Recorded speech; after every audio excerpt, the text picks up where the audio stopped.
George Walkley, Head of Digital at Hachette. Welcome to the London Book Fair podcast.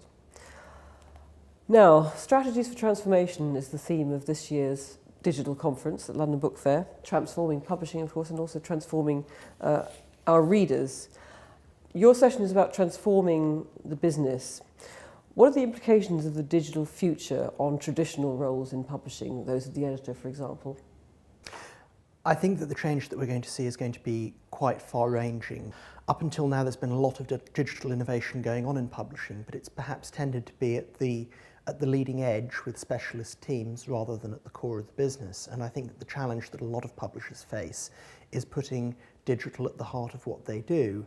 I think it's about moving practically and conceptually from the ebook being the last thing that's done in the critical path to one of the first things that people are thinking about.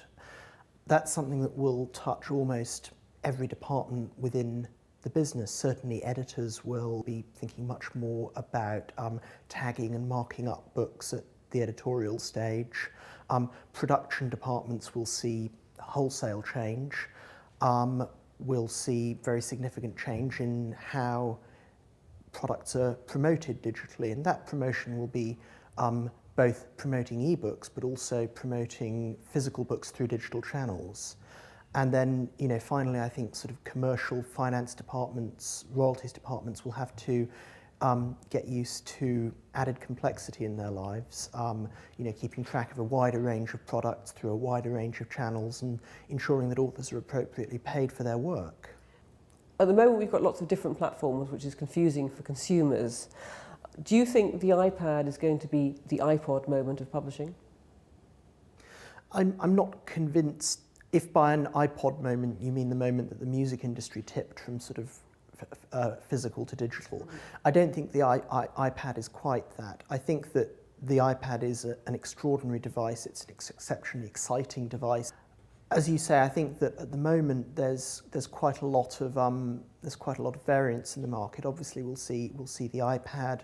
We'll see sort of wider EPUB and Adobe ecosystem, which includes things like Sony, and then of course we'll see Kindle. So I think the market is slightly fragmented at the moment. I still don't think we have one big player. What about ebook pricing? There is a perception among readers or potential readers that ebook prices are rather too high. I mean, anecdotally, we're told that many people feel that ebooks are relatively expensive. The VAT element on ebooks isn't necessarily helpful there. I think there's perhaps a popular misunderstanding of the cost base for ebooks. I think there's a perception that ebooks are basically a zero-cost exercise, something which even the New York Times was reporting a couple of weeks ago in a actually quite scandalously bad article, really. The fact is there are costs. Authors have to be remunerated, and I think that every publisher's thinking hard about their future pricing model. So you have to explain that to the public, really. Otherwise, you're going to be slightly in the situation that the music business was, where everyone thinks, Well, it's an interesting thing. I think, never complain, never explain has been a sound PR principle for some time, and some people have been trying to deviate from that and talk more about what's going on behind the scenes. John Sargent of Macmillan, of course, has recently started blogging on this subject. And it's quite interesting that, I think even those people who are sort of going out and sort of providing quite a level of detail and talking about it aren't necessarily being very well received by a vocal subsection of readers.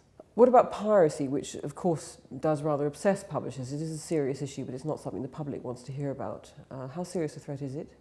I think copyright infringement's an extremely serious issue.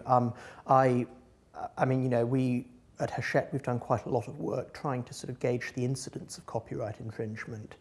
Our expectation before going into that process was that it was something that was going to affect a relatively small part of our list. In fact, we found that copyright infringement is an extremely broad phenomenon. It affects many different types of book, and I think it's a very serious problem. Something which various people have said, which I think we need to do, is to get away from calling it piracy. Someone made the point very well recently that to a certain segment of society, a pirate is Johnny Depp and is fundamentally cool and funny and says "arr" a lot. And in fact, that isn't what this phenomenon is. It's rather less charming than that. Actually, as dull as it is, copyright infringement describes precisely what is happening here. And I think we can look at other content industries and look at some of their experiences. It's very interesting, for example, that say the film industry has had 5 years of quite a negative message, you know, sort of piracy is theft. And recently they've changed their messaging entirely, and the messaging that comes out of film now is much more positive. It's thank you for paying to see this film, thank you for going to the cinema, thank you for buying this DVD. You're supporting all of these people. I think that's quite a positive and important message. Finally, George, what are you reading at the moment and in what form?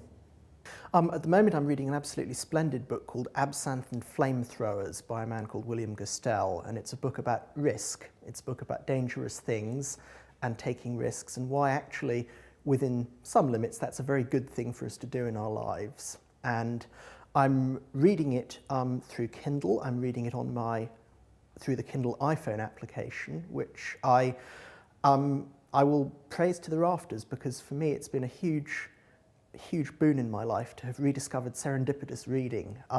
The 5 minutes that I claw back out of my day when I'm kept waiting somewhere, I can now pick up a book and pick it up on the page that I left off on my main Kindle, which now very rarely leaves the house. It's a joy.